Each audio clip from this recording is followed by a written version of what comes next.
gospel roots have been a part of who I am and also intertwined in my career since the beginning, and I've been singing since I was 4 years old.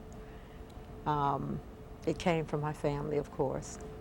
It used to be really funny to me that, you know, they used to say that African-American artists, the way they talked about it was like some talent scout came into church and discovered us, you know, they come out of the church, you know, and we found them there.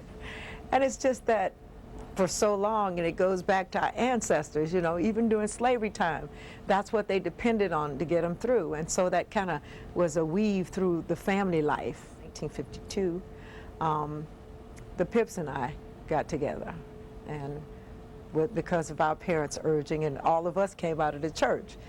That's how we started singing together. Bubba had a surprise birthday party that me and my girlfriends gave him. And in those days, you really did have to use your imagination, pardon the pun. So we said, hey, let's have a talent show. So everybody went off into little corners and sections and started saying, well, what they were going to do. I'm going to tell a joke, you know. I'm going to dance. I'm going to sing. So all of us, my cousins, William Guest, Edward Patton, Eleanor Guest, my sister Brenda, and my brother Bubba. Edward wasn't there then. But we got together because we all sang in the church choir and said, well, why don't we just sing something? And we were young, and we were up on the current stuff too. You know? So we got together, and so we sang Canadian Sunset. And the next day, my mom was in the kitchen cooking. She said, how would you guys like to continue doing that? Because she kind of just believed, like my dad, we're not going to be idle.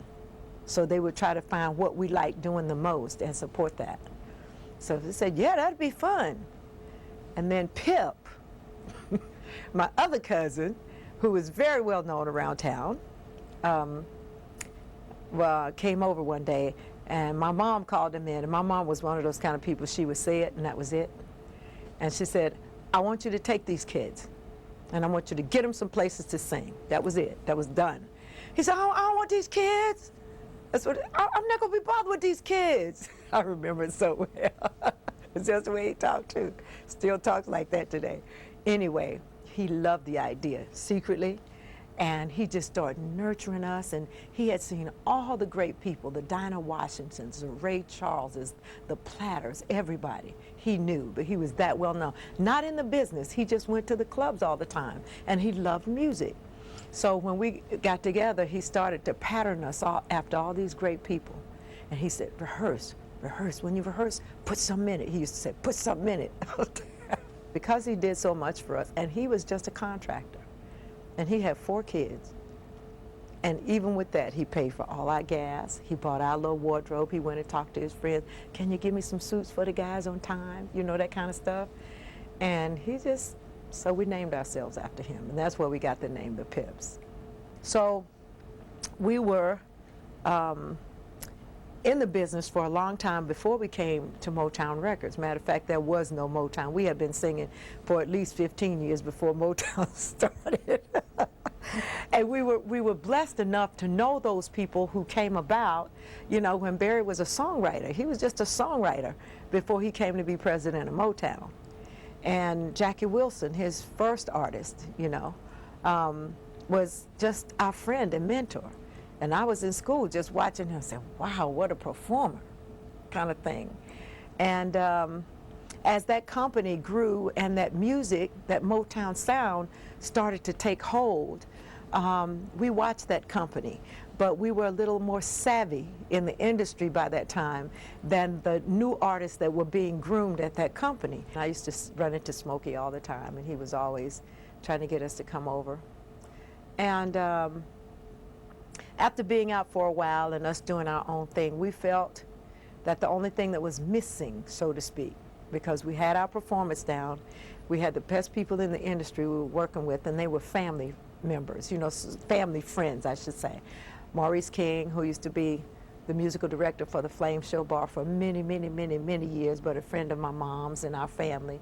And since I was a little girl, started singing solo, he used to mentor me and train me, you know, and so that's the same kind of training that the Pips and I got on our vocals and teaching us harmonies and that kind of thing.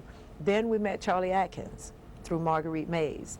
And he became our pops. He used to be a member of Coles and Atkins.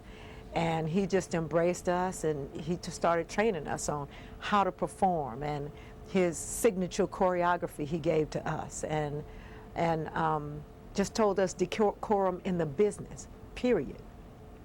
When Barry finally saw us, he said, wow. He said, I like how y'all look. I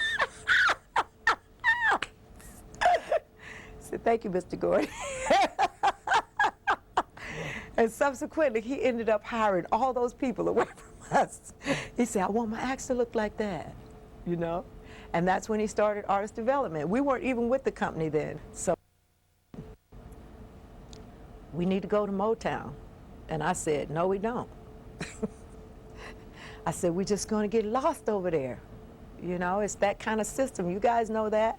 I said, no, but they can get us a hit record. If they can get us a hit record, that's all we want from them. We ain't asking to be part of no special treatment, and not just get us a hit record.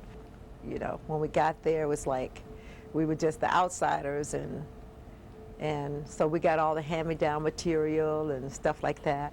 And that's how we got I Heard It Through the Grapevine. That was the biggest record the company had that year, and we were so pleased, you know, because it had worked out for both sides. I love what I do. I'm loving that I'm getting an opportunity to build on that foundation that it's like full circle that I started out with from that age of 4. You know, now that he's allowed me to take this long, long, long journey and kept me through it. But there's more that we're supposed to do. And it's called fine-tuning. So I started fine-tuning myself and cleaning all the things out of my life that I knew not to be correct. And once I made that commitment, everything in my life started. Here comes the flamingo. Here comes my book. Here comes a new album. Here comes the most wonderful man I could ever have. I am as happy as I ever dreamed I could be.